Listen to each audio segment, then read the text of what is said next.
So, hey, Chris, how's it going? Hey, good to see you. First of all, congratulations. I know everything that goes into making a feature by yourself, and that is a monumental task. So, congratulations on how everything's going. I appreciate it. Yeah, you've made one, right? I did, yeah. Yeah, That was something. yeah. But we don't need to talk about that one. Well, I remember a few years ago when I was in Frankfurt, I was working on a music video, and you loaned me a dolly that Yeah, you had built. Yeah, a great dolly, so we were able to get some tracking shots. And yeah. That's a solid homemade dolly right there. Still getting the yeah, job done. yeah, it was substantial. Uh, by the way, I love the cover art for Oh, Devil's Hollow. Did the distribution folks put that together? yeah, we went through about 4 or 5 different designs and couldn't quite. There were some we liked, but the distributor said, "Oh, it's too dark." And if people Yeah. are scrolling by a thumbnail on Amazon or Netflix or something, Uh-huh. they'll just pass right by it. And so finally, we landed on that one, and we were all happy with it. Yeah, they're good. They know what they're doing when Yeah, yeah, we'll talk about that later about just kind of the fight to grab people's attention on stuff. But yeah, yeah, let's jump into this. So, can we start with just talking about your journey a little bit for people that don't know? yeah. I was born and raised in Frankfurt, and went to Franklin County High School. And actually, that was where I met a guy named Jim Bell, who Yeah. used to sort of run the Cable 10 operations back then. And he So came to our, you did a stint at Cable 10, right? yeah, and Jim came to our broadcast journalism class in high school to kind of mentor us. Okay. And then he ended up hiring me the summer after I graduated to work at Cable 10 as a videographer and editor. And so I ended up working summers during college. I went to UK and I worked summers at Cable 10. So that's kind of where I learned a lot, got a lot of experience, learned a lot about visual storytelling. And yeah, I loved it. It was a great learning experience. And Jim left eventually, and then John Higginbotham came on and became a mentor of mine, and just allowed me a lot of freedom to sort of be creative, Hmm. with certain things.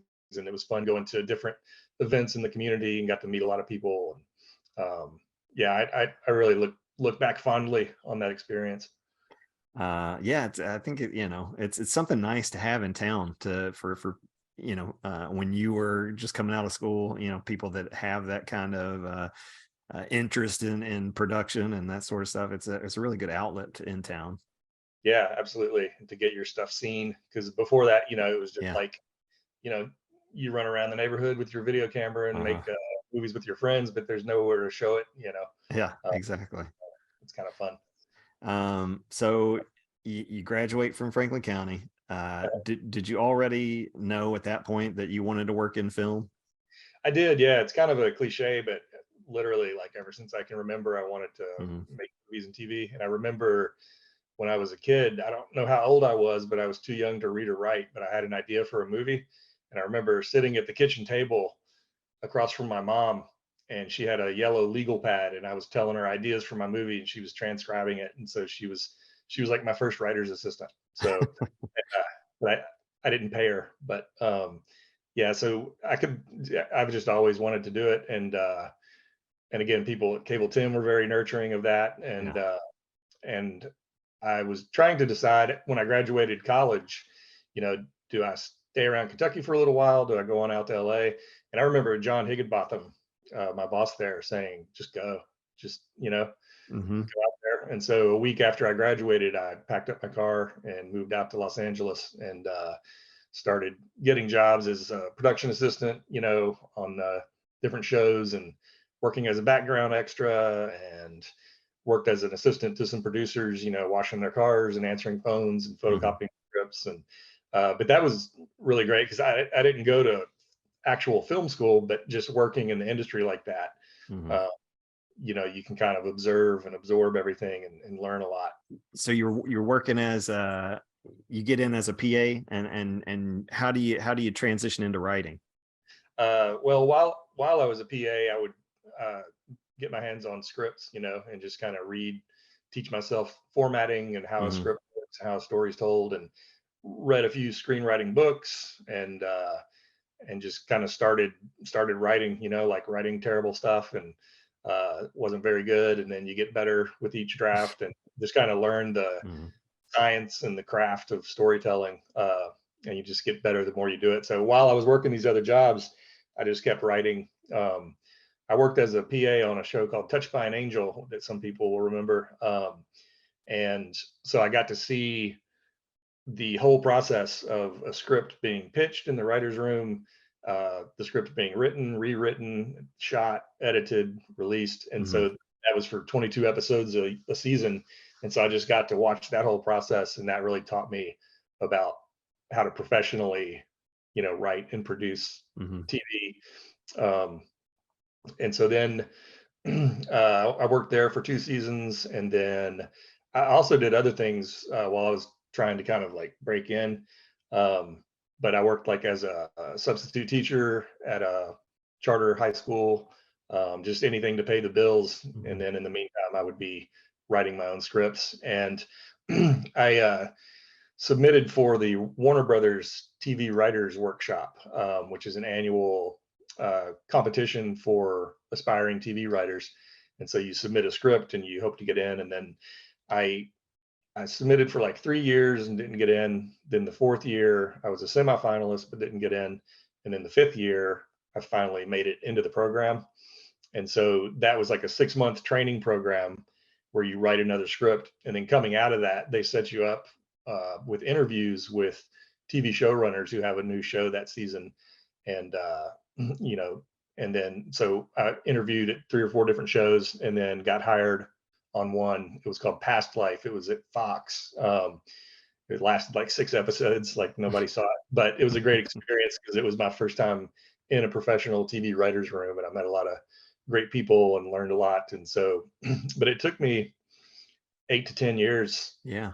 being in LA before I finally got paid to write. So that's something I tell people, it's like, I Right. don't know if that's discouraging or encouraging, but that's just Right. the reality. Yeah, that's what I was about to say is so if there's any, kids in Frankfurt watching now, any future Chris's out there, where would you rank persistence on the qualities of, that will help make this happen? Yeah, definitely near the top, persistence and tenacity. And you have Mhm. to just really, I think you have to just really love it. Like, because creatives create, and Mhm. I had friends who moved out there to be an actor or a director or whatever, and after 6 months, they're like, Right. I'm retiring, Yeah. I'm going back home, and I just wonder, maybe like they weren't really passionate about it. Yeah. Um, Right. but I just always felt like, for one, I have no other marketable skills, so I had to write. And two, it was like just what I love. So Mhm. you just, then there are times it gets super discouraging, and you're low on money and you're wondering, is this the right thing? But uh, just kept pushing. And then even after you get a break like that, there's, we tend to think of like you break into the industry and then it's this unbroken spiral upward of success for the rest of your life. But you might get on a show, work for a season, and then the show gets canceled, and then you're out of work for 2 years, and you have to keep writing and keep looking for the next job and keep Mhm. hustling. So it's very much a gig economy, Yeah. and Yeah. that was one thing that led me to write Devil's Hollow. But we'll talk about that. Yeah, and that's the perfect segue is, what you're out there working, you write this script. Where did the idea come from? Well, I remember I went on a round of interviews for staffing one season. I was when I was living out there, and got close to a couple things, but didn't get hired. And because it's super competitive, even when you have credits. Mhm.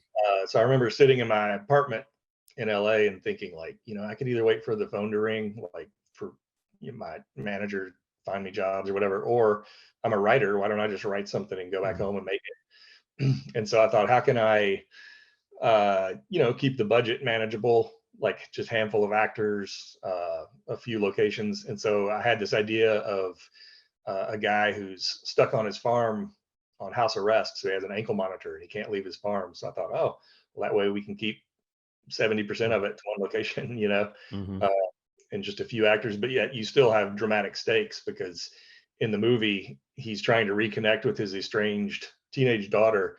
and then she gets in trouble. She's in danger, and he has to decide if he's going to leave the farm to save her. But if he does, he'll violate his parole, and the cops will come after him. And so there were dramatic stakes inherent in that idea too. So I thought, I think that's something we could do. No big car chases or explosions. It's very much like a sort of character-driven drama thriller. Hmm. Yeah, a lot of the classic hallmarks of when people do things on their own is, what are the things I have at my disposal, Yep. and write the Yeah. stuff, and It was like, we can get a farm, we can get a church, uh-huh. we can get a bar, and so you just write toward that stuff. uh I see you out there doing the yeoman's work of self promotion now on Facebook. And what's harder, the making the film or getting it in front of people? I don't know, they're all different. Yeah. Probably getting it in front of people, because it's an independent film, and so we don't have a major studio Mhm. backing us with a big marketing push. So we're just having to do grassroots marketing primarily through social media. We got into a few festivals, which got us some press, and then we've had a few, uh, I guess, celebrity endorsements from some actors who have worked with our actors on other projects, who have posted on Instagram and gotten the word out. Yeah, Like I our, saw Hugh Jackman and Octavia Spencer. yeah, How nice are they to do that? I know, right? Yeah, Yeah. super nice. And because I met Octavia once at a wedding, but I don't know her. But Uh-huh. she is friends with one of our producers down in Tennessee. They went to acting school in LA together and just kept in touch. And so Octavia has always been supportive of her projects. And then our lead actor Shuler Hensley was on Broadway with Hugh Jackman, for several shows going years back, and so they're friends. And so Hugh threw us a bone and posted on Instagram. So we're like, Yeah. hey, we'll take it. Yeah, absolutely. So if people want to see it, let's do some of that self promotion right now. So tell Right. everybody where they can find it. Yeah, it's available on Amazon, Vudu, VUDU.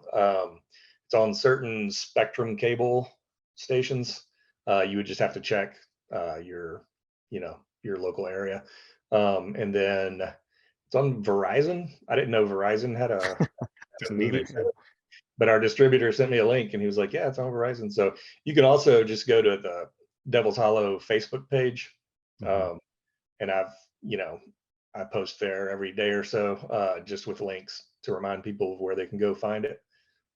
But Uh, as soon as it came out, I bought it on Amazon and Vudu and played it just to make sure it worked, and everything looked good. So yeah, yeah, yeah. yeah, I'm looking forward to seeing it. I haven't had the chance yet, but yeah, I mean, now that it's on Amazon, looking forward to checking it out. good. Well, Um, I'll pay you $5 if you leave a good review. okay, all right. Uh, so what's next for you on the filmmaking side? Do you have another script locked and loaded? Is it next up or? Yeah, I actually started a job a year ago as a professor at Regent University Mhm. in Virginia Beach and their cinema TV department. So I teach screenwriting, and I had taught online for them for a couple of years, and then they had a full time position open up. So we decided to just have an adventure and move to Mhm. Virginia Beach, my wife and I. So this past year, I've been busy sort of getting my bearings there as a professor, and also taking Devil's Hollow on the festival circuit and preparing to release it and market it. But I do have another script which I wrote a couple of years ago. It's based on a true story. This lady in Lexington hired me to adapt her memoir, Oh, wow. Okay. and so it's kind of a mother-daughter story. And uh, so that's the next one. I'm not going to direct it. We have a Okay. director attached out of Tennessee, a female director, and but I and some of my producer friends are going to be producing it, and I wrote it. So we're just in the stage right now where we're getting it out to potential actors and fundraising, getting it to certain organizations, and just trying to drum up the money again. And it'll be another, relatively low budget, maybe higher budget than Devil's Hollow, depending on the cast we can get. Mhm. But that's Yeah. kind of the next project in Yeah. the hop. By the way, some talented folks on it on Devil's Hollow, because I haven't seen the whole movie yet, but I've seen a lot of clips and seen the trailers, obviously, and a lot of good looking shots and everything for working on the shoestring that I know you guys were. I think you really made the best out of it. It looks great. Oh, thanks. Yeah, we were fortunate to get some very talented people, and uh, my philosophy of directing, because this was really the first like project at this level, feature that I directed, because I'm primarily a writer. But my philosophy was like, somebody said like 90% of directing is good casting, Hmm. and so if you just get good people, they'll do a Yeah, lot of the heavy lifting for you. And we had very experienced acting veterans, and David Dwyer, who's been in Remember the Titans, Stranger Things, like a bunch of TV movies for like 30 years. He played the bad guy. And then Shuler Hensley, who's a Tony winner, Broadway, been in movies, TV. I think most recently he was on the new Dexter reboot. But those guys were like way more experienced than me and have been on big sets and stuff. And so it was cool for me to learn from them too. And the way that they kind of sort of rallied around me and helped me. yeah. I was going to ask about that. Was that intimidating going into it at all when you're working with pros like that? And because I can imagine it would be, and you hear horror stories of if from some actors who are like high on the totem pole. Like, Yeah, they could be yeah, not that kind if they think they're, they just kind of walk into it. But what it sounds like it was a good experience for you. yeah, I wouldn't say intimidating, but it was stressful at Yeah, times, because again, as a writer, I'm used to just sitting alone in my cave and just writing. right. But then on set, you have all these different people and your different personalities, and you're managing relationships, and you're wondering when lunch is going to get here and what color dress the actor should wear, and are you going to get all your shots before it gets dark, and there's like 1,000 things. So in some ways there's not time to be Yeah, scared or intimidated. You just kind of dive in and do it. And there were challenges making it, but overall, everybody was very kind of like a family atmosphere um, by the end. And people ask if I'm going to direct something else again. Um, and I say it's like when you run a marathon, it's like at the end of the marathon, you're just exhausted and you're like, I'm never going to do that again. That was awful. Like right. it was awesome, but it was Yeah, awful. But then like a couple weeks later, you're like, yeah, maybe I can do it yeah, again. yeah. The bug starts to creep back in. So yeah, you mentioned you're teaching screenwriting. How does teaching compare to writing for you? Have you found a love for that? Yeah, I enjoy it. I enjoy engaging with the students and kind of mentoring them, and I always tell the students, what we're doing here is like it's not digging ditches. Like we Hmm. get to talk about movies and TV all day. Mm, So it's a job and it's a lot of work, and yeah, but but I'm getting to teach something I love and share my experience. So that's good. And the university encourages faculty to keep working on our own creative projects. that's So they're great. yeah, so they're not like, we own you. They're Hmm. basically like, we own you, but also keep making stuff. Yeah, and the school year format, having those what 2 months, 3 months. Yeah, Yeah, I've got a yeah, friend in Northern that does that, and summer is filmmaking time. So, awesome. Yeah, um, when so I'm guessing you get to introduce the students to stuff they don't know. yeah, I hope so. Yeah, it's always fun. What's one of your favorites that you get to show them that most of them don't know? Like movies or You TV shows. movies, yeah, movies, yeah. Well, I teach a class called Writing the Episodic Drama, Okay, all right, and and I show them Breaking Bad. okay, So we do like 3 weeks on Breaking Bad and just kind of breaking down the pilot and why this works and why we care about the characters and how do you create a story that can go 5 seasons. And it's hmm. always fun to kind of talk about that one. It's one of my favorite shows. Chris, thanks for doing this. Looking forward to seeing anything else you churn out, and looking forward to watching this one. Again, congratulations on everything that's happening with it. See lots of good feedback on the movie. Good, good. Yeah. Well, I'll keep you posted on everything. And thanks for taking the time and letting me come here and chat with you. All right, and yeah, hopefully we'll see you again soon. Okay. Take care.